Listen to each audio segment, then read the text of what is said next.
So the Passover Seder for the sophisticate is an exercise in Kabbalistic meditation. For every aspect of the Seder represents a different sphere, a different realm. And so one may think that's the way to go. I'll make a Kabbalistic Seder. I'll have only the intention of relating and connecting to the highest spheres and imagining those channels coming through me and being a receptacle for those particular energies.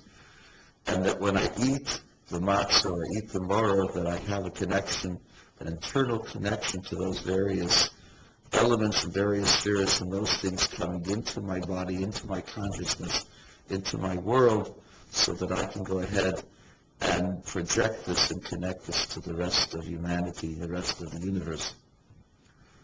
Now, while much can be said in defense of such a method, let me just tell you a story. There was once a great rabbi, and in the olden days, like all great rabbis, he was dirt poor, and he had no money for food, certainly no money for matzah. And his wife did all she could to put food on the table for themselves and for their children, for the husband struggled in whatever things he tried to do. And so when it came to the holiday of Pesach, they scrambled about, and with God's help, just barely got the necessities for their Pesach.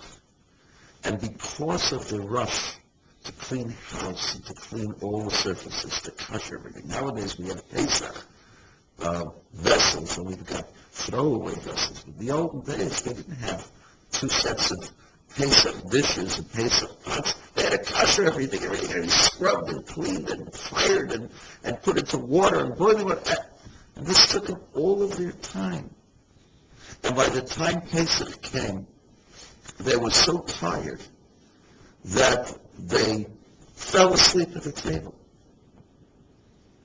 And then 10 minutes before midnight, and you're supposed to finish drinking the 4 cups of wine and eating the matzah and telling the story, the main element of the story, before midnight, because at the stroke of midnight, that's when the miracle took place. That's when the firstborn were taken away from the Egyptians.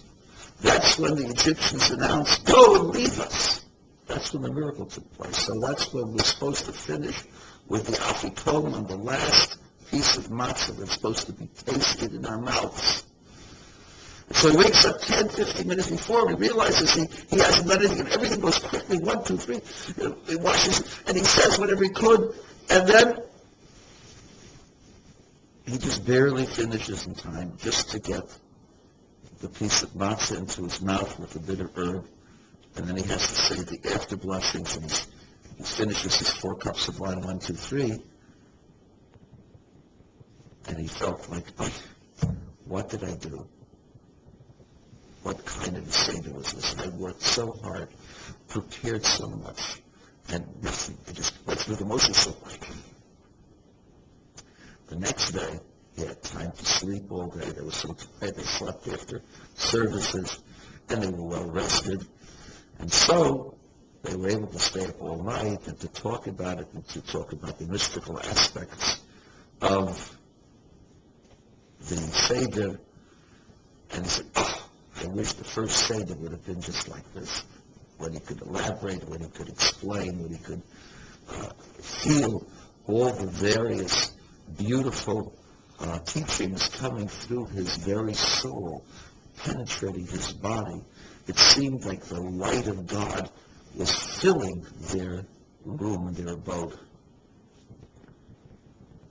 Well, for the last days of Pesach, this rabbi had a custom to go to his holy Rebbe. And his holy Rebbe, I believe it was the Chozeh of Lublin, the seer of Lublin, when he saw it, he said, what kind of a Seder did you have? And he thought, oh, he's going to tell me about my first Seder, falling asleep and not getting ready and not doing what I'm supposed to be doing. And instead, the Rebbe said, second Seder, what a disgusting Seder.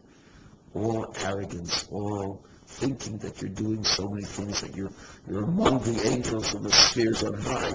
That's a Seder where you think of yourself and think of your own self-importance. The first Seder, where you only wanted to fulfill God's law and you wanted to do what God wanted, not what you wanted, and you barely were able to do so, and you only did so because God said so. Now that was a Seder. So listen to the words of that holy Rebbe. It isn't how you feel about the Seder. It's by our giving ourselves over to the will of God. That's what's important. God wants, the most important thing about the Seder is transmit the story of our faith and the Torah to your children.